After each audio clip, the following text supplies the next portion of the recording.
Tyrrell, financial stylist here at Vivid Advisors in Wodonga. So we're answering your questions, the questions that you want to know and the things that are important to you. So one of the questions that we have had recurring over the last few weeks is in regards to debt, and specifically good and bad debt. You may have heard that term thrown around, that there's good and bad debt, and the questions are coming in regards to what does that actually mean, what is good debt, what is bad debt, is there such things, and to explain that further. So that's what I'm going to chat to you briefly about today.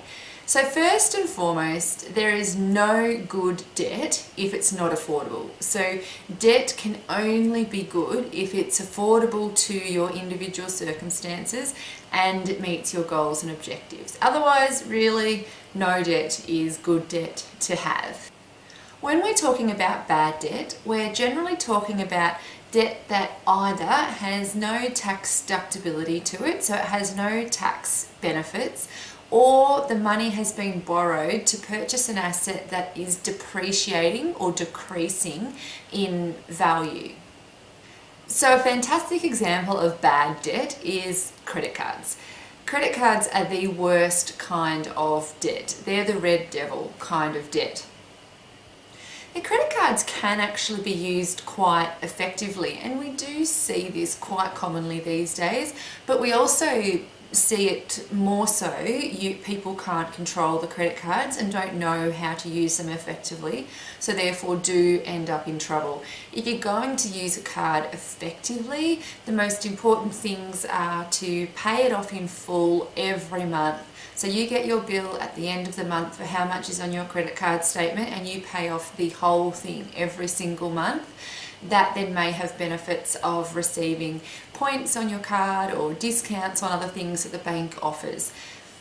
Credit cards can also be used very effectively to reduce debt. Oh, it sounds weird, doesn't it? But if you have some personal debt and you can transfer it to a credit card with a 0% interest rate, you can essentially save interest payments on that debt that you already have by transferring it to a 0% card. Banks are offering these quite frequently and on different terms. They might offer a 3-month, 6-month, or even 12-month period where they won't charge you any interest on that credit card.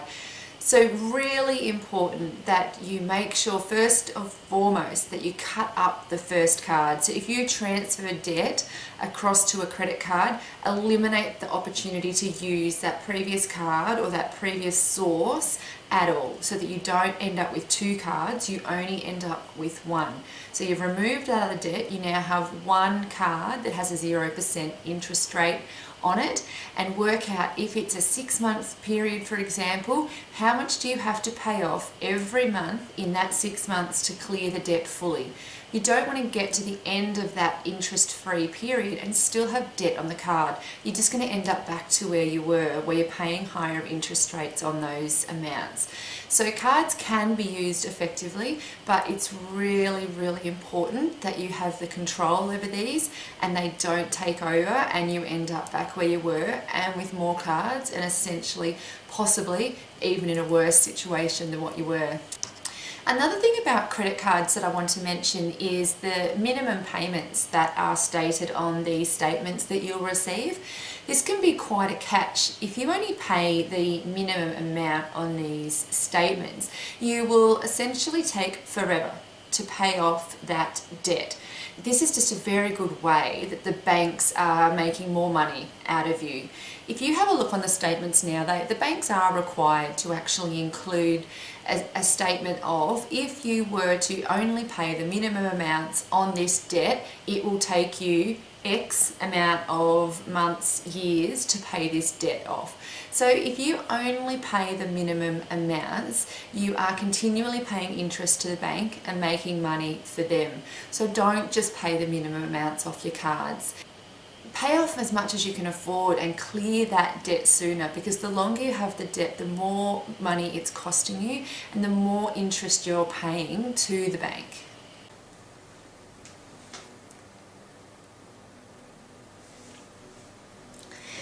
So moving on to good debt. Now remembering that debt is only ever good if it's affordable to your own individual circumstances and it's in line with your goals and objectives. But when we're referring to good debt, we're talking about when you borrow money to invest into an asset that's essentially going to increase in value during the time of the loan.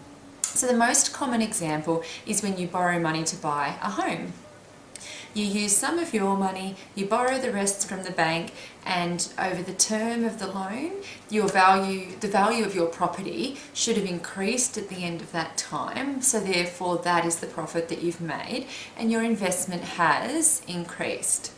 The other common example of this is investing to buy into an investment property, or borrowing, to buy into an investment property. Same scenario, you use some of your own money, you borrow the rest from the bank, and then you buy an investment property. Now the rent from that investment property that comes in can help pay the mortgage repayments on that loan. The interest repayments on that loan are also tax deductible as well. So you're getting a couple of extra benefits here from this kind of debt, hence where this falls into the good debt category. You can also borrow to invest into other kinds of investments. Anytime you borrow to invest into an asset, it is referred to as gearing. And gearing is a high risk strategy, and it's really essential that you seek financial advice before you consider any sort of gearing. So you can invest into other kinds of investments apart from property as well. You can invest into shares, managed funds, any kind of other asset where you can borrow to purchase that investment. Same scenario, any dividends or distributions that investment made would help meet the loan repayments, as well as the interest on the loan being tax deductible, and the value of the shares at the end of the term should be more than what you paid for them. Therefore there is your increase in value. Again, essential that you get advice around this.